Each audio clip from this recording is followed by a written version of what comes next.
Hey, this is Pastor Bunjee Garrett, and I want to take some time today to present you with another word of encouragement. Well, as we continue to watch anti-Israel protesters calling for the genocide of the Jews, I just wanted to take some time to put this conflict into a proper perspective. You see, the land of Israel, the land that we're talking about, it encompasses a total area of roughly 8,500 square miles. The entirety of Israel would easily fit into Lake Michigan. And for those of us living here in Texas, well, the land of Israel is 31 times smaller than our great state. Now, I want to compare this to the size of the Arab nations that surround Israel on every side. You might not know this, but there are currently more than 20 Arab countries that stretch from Morocco to Oman.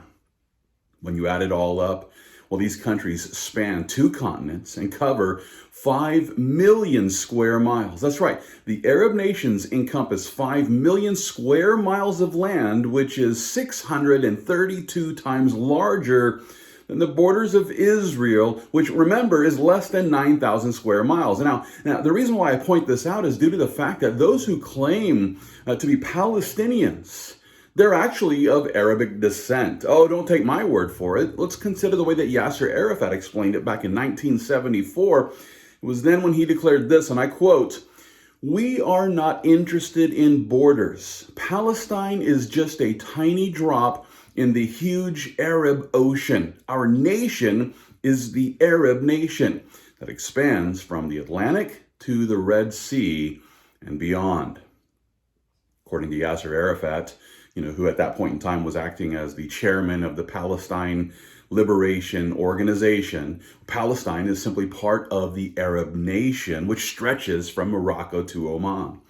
And what this means then is that Palestinians are ethnically Arab. Further proof of my point can be found on the Palestine Children's Relief Fund website.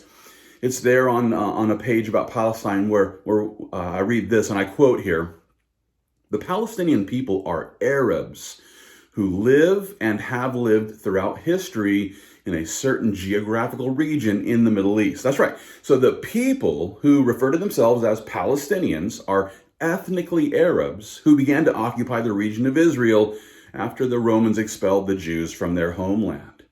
The same page that's found on this Palestine Children's Relief Fund website, it goes on to explain this, and I quote, "Generally, Palestine is used to refer to the geographic region spanning from the Mediterranean Sea in the east to the Jordan River in the west." That's right. Many people refer to the land of Israel as Palestine, and sadly, they're wrong.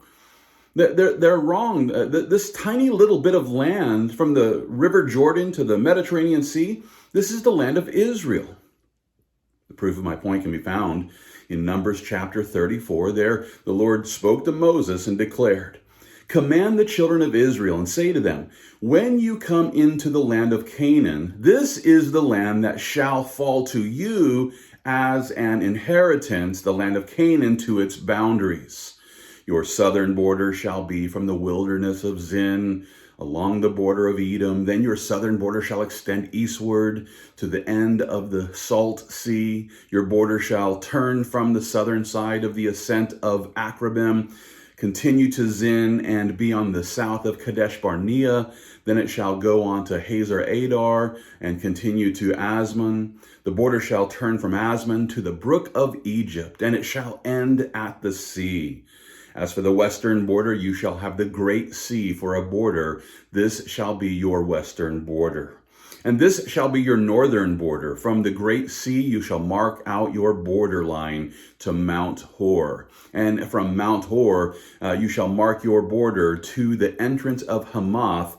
Then the direction of the border shall be toward Zedad. The border shall proceed from to Ziphron, and it shall end at Hazar Enan. This shall be your northern border. You shall mark out your eastern border from Hazar Enan to Sepham. The border shall go down from Sepham to Riblah and the east side of Ayin. The border shall go down and reach to the eastern side of the Sea of Chinnereth. The border shall go down along the Jordan, and it shall end at the Salt Sea. This shall be your land with its surrounding borders." Now, here in these verses, we find the Lord presenting Moses with the definitive boundaries of the promised land. And according to the Lord, the region from the River Jordan to the Mediterranean Sea, this is the land that belongs to Israel. And listen, these boundaries encompass every disputed territory that the Arabs currently claim belongs to them, including the West Bank and the Gaza Strip. What this means is that the Arabs who are currently occupying these regions, they aren't living in Palestine. No, instead they're living in the land that belongs to the children of Israel as an everlasting inheritance. And listen, this is true despite the fact that the state of Palestine was officially proclaimed by the PLO coalition back in 1988 when they claimed sovereignty of the Gaza Strip, the West Bank, and East Jerusalem. Now think about that for a moment. The state of Palestine wasn't officially identified until 1988. This was 40 years after the Provisional Government of Israel proclaimed a new state of Israel.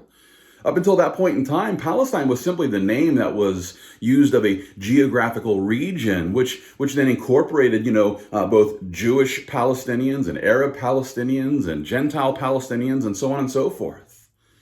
This geographical region, which was called Palestine when the Jews were out of their land, well, it only makes sense for us to call it Israel now that there's been the return of the Jews and the rebirth of Israel. So listen, with that, I just want to take a moment to consider this name Palestine. And with that, I want to turn back to the Palestine Children's Relief Fund website, which explains it in this way, and I quote, "The term Palestine is derived from the Greek word Philistia, which refers to the ancient state of the Philistines.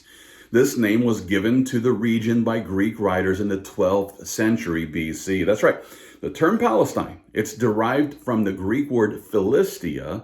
And so does this mean that the Arabs who now call themselves Palestinians are descendants of the Philistines? Well, no, not at all.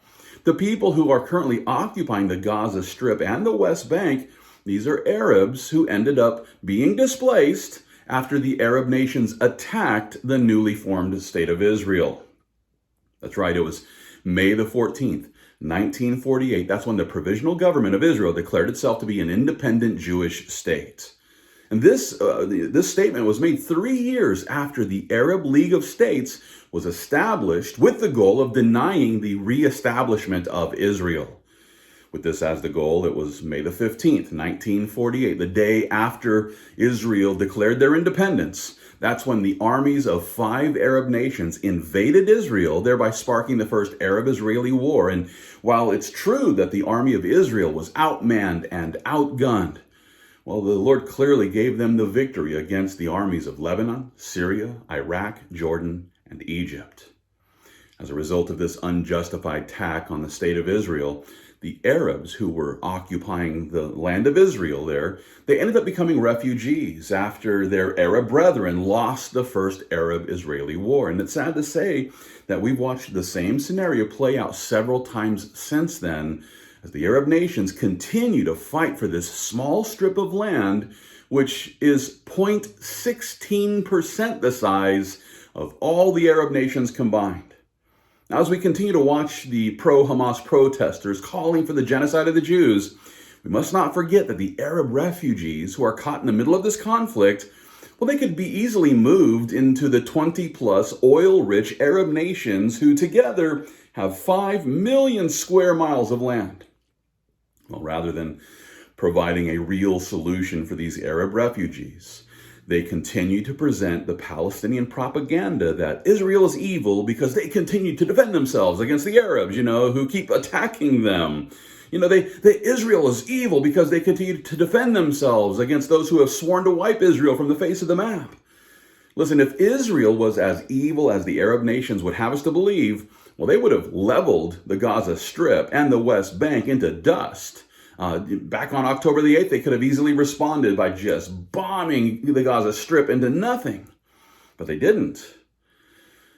While the protesters love to focus on the humanitarian crisis that's currently happening there in the Gaza Strip, and it's tragic to say the least, these protesters are failing to realize that the aggression has been caused by the anti-Israel Arabs, and for many, many years, even before 1948.